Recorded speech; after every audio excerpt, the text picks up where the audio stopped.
cortex is a thin surface layer of interconnected neural cells that covers the cerebral hemispheres. It is most often referred to as gray matter. It is the body's ultimate control and information processing center. Each brain hemisphere is divided into 4 lobes: frontal, parietal, occipital, and temporal. These lobes are separated by fissures, or folds. The folds allow for more surface area to increase the amount of gray matter and the amount of information that can be processed. It is then divided into those 4 separate lobes. Damage to these lobes not only create difficulties, but it also turns lives around for the worst. On this episode of True Life, you'll meet 4 teenagers who are trying their best to cope with their abilities and who struggle to recover after traumatic brain injuries to different parts of the cerebral cortex.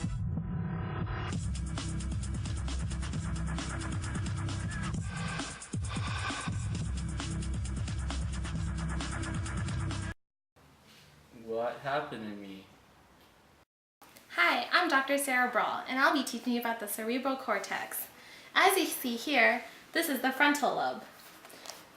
As you start from the front of your brain and go around over the top, you'll see the frontal lobe. It is the furthest lobe forward, lying just behind the forehead. It is involved in speaking, muscle movements, and in making plans and judgments. At the rear of the frontal lobes, you will see the motor cortex, which controls our voluntary movements by sending messages out to the body. 2 years ago, my daughter Emily was diagnosed with a tumor in her frontal lobe. This tumor started to grow and it created major damages to that lobe. Because of this, her life has changed drastically and it affected our family and her friends. Because of this damage, her personality and the way she interacts with people is really off. It's not the same. She's really hot-tempered and she's very dishonest now. Sometimes I catch her stealing from my own purse, and I don't know, she's just not the same, and I'm just really worried about her. Since we're small, everything we do together, and after her incident, her tumor, I see her at school, but we don't even talk anymore. She has nothing to say to me, so I don't even know. So, how's school today, Emily? Good. Anything else interesting happened today? Not really. I have a club meeting later. Do you want to come with me? I have homework to do. I think you should go. It'll be really good for you. Mom, I just said I have homework to do. Come on, go with me. You can do homework later. It'll be fun. I have homework to do, guys. Don't you guys understand? You guys never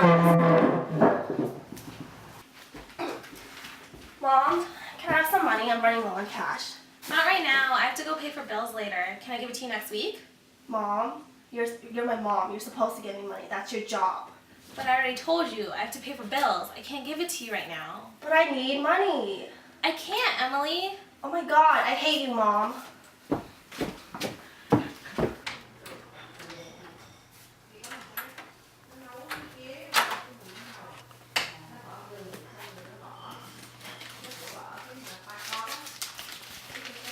As you can see here, this is the parietal lobe. The parietal lobe lies at the top of the head and towards the rear. It is responsible for receiving sensory input for touch and body position. At the front of the parietal lobe and parallel to the motor cortex, you'll see an area that is known as the sensory cortex. It registers and processes body touch and sensations by receiving incoming messages. My daughter Jennifer, she had a concussion last summer, and before the damage, she was a really good AP student and she was really well known for her writing. But ever since the damage, she's had a really hard time performing everyday tasks. So as her friends and family, we always have to be around her to help her. Since Jennifer damaged her right parietal lobe, she lost her sense of touch and pressure. And from then on, she had a really hard time picking up stuff. So we always have to be there to help her pick up objects. She also lost her self-care skills. So every day after she wakes up, I have to help her brush her teeth, shower, and get dressed. Oh my God, why is it so difficult for me to do this? Mom, can you come in and help me? I know, sweetie, I'm coming. Don't worry.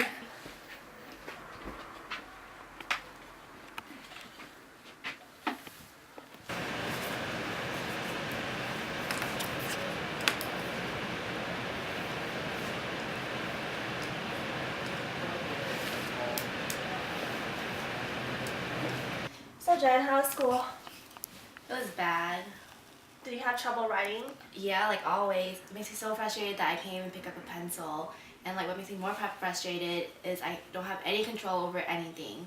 But at least you just damaged your right parietal lobe. It could have been worse. What do you mean? Well, if you damage your left, you'd have a hard time writing and understanding math.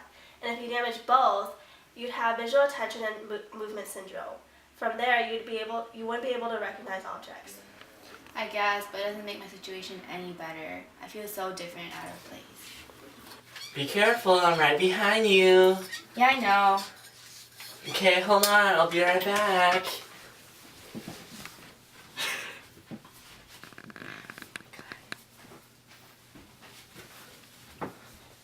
Here you go. Does it burn?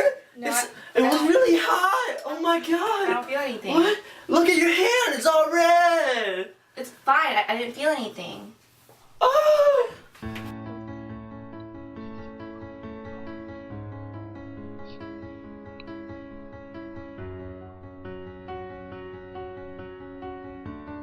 I heard that you're gray matter, that your cerebral cortex and have 6 layers.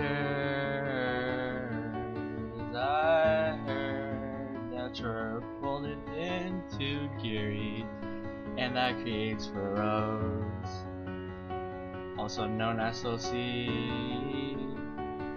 This creates more surface area, which allows gray matter to be greater. There are 4 lobes. They are divided without the frontal lobe. It will leave you one. This lobe has to do with your personality and your intelligence functionality. I really hope you don't forget this. If so, your temporal lobe may be damaged. That's not bliss. You'll forget what I say. You won't be able to hear what I said. This is effects of temporal lobe damage. This is effects of temporal lobe damage.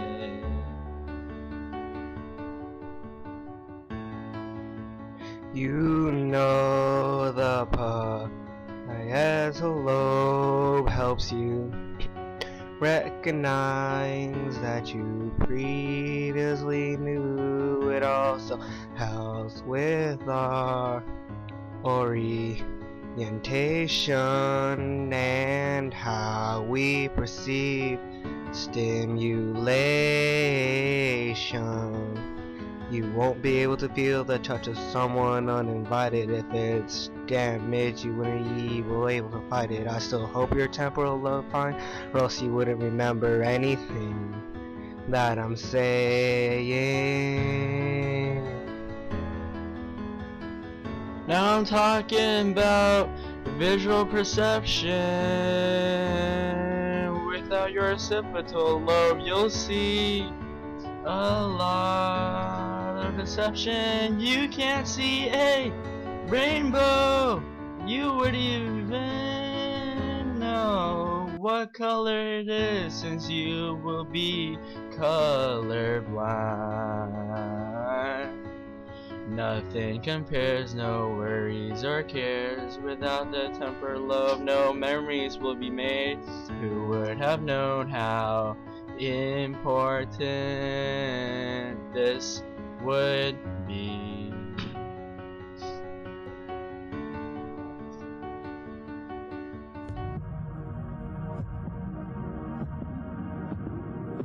Here you will find the occipital lobe.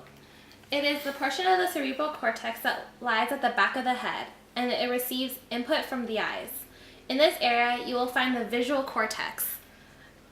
It is responsible for visual information processing and visual recognition of shapes and colors. If it is damaged, it does not mean that you become completely blind, but you will have difficulties processing what you see. It's been difficult on all of us since Amanda's had her accident.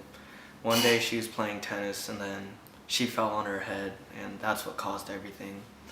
She used to be so smart, and now she can't even tell colors apart. And sometimes she imagines things that aren't there.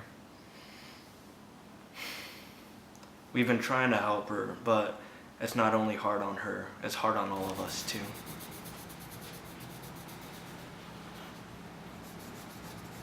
Hey sis, what are you doing? I'm coloring the grass.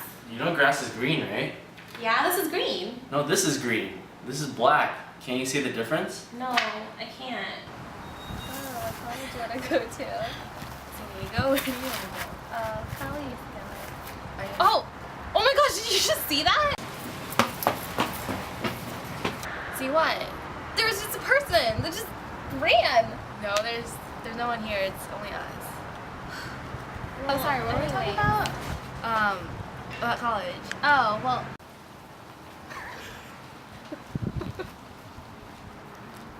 Oh my gosh! You sure you don't see that right there? I don't see anything at all. It's a guy, it's just right there. He's not there. Where is he? I don't know what's Here's real the anymore. temporal Lobe, which is located right next to the ear.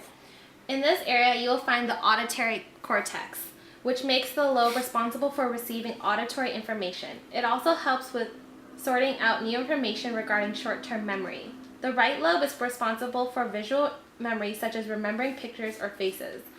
On the other side, the left lobe is responsible for verbal memory, such as remembering words. Last year, or Ma was names. walking home from a grocery store. As he was crossing an intersection, a drunk driver ran the stop sign right as he was about to cross the street. They see me rolling, they hating. Luckily, he survived, but the aftermath was such a disaster. Ma suffered a traumatic brain injury which resulted in damaging his temporal lobe. Because of this damage, he has trouble perceiving what others are saying, paying attention to what he sees and hears, and remembering things, such as faces and names. What do you want for dinner tonight, dear? Honey, what do you want?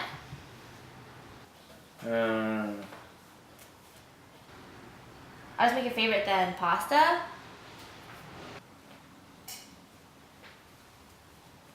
So tomorrow we're gonna go to your doctor's for your next checkup. Does that sound okay with you? Why? What's wrong with me? Sweetie, you don't remember? No. Well, there was an accident last year, including you and a careless driver. What happened to me?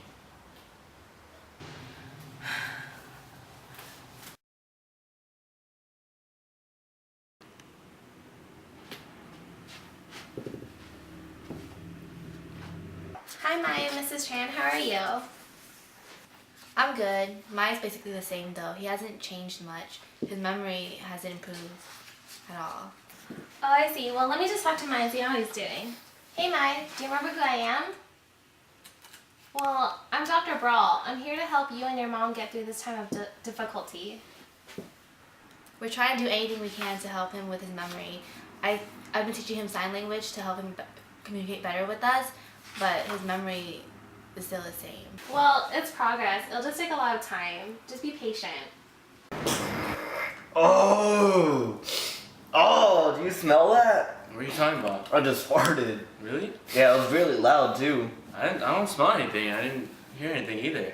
Oh. As mentioned before, some small areas of the cortex, such as the motor cortex and sensory cortex, control sensory input and motor output, which is your sense of touch and your muscle movement. The rest of the cortex, which is 3/4 of the layer, that doesn't include these areas, is known as the association area, which is involved in higher mental functions such as learning, remembering, thinking, and speaking. Neurons in this area associate sensory inputs with memory stored in our brain, which is a very crucial part in our everyday thinking. As we can see, damages to the 4 lobes in the cerebral cortex can bring drastic changes and affect the lives of not only the victims, but also their loved ones. With the help of their friends and family, these 4 teenagers are fighting to recover from their disabilities. Tune in next time on True Life to see the possible improvements in their lives as their stories continue on.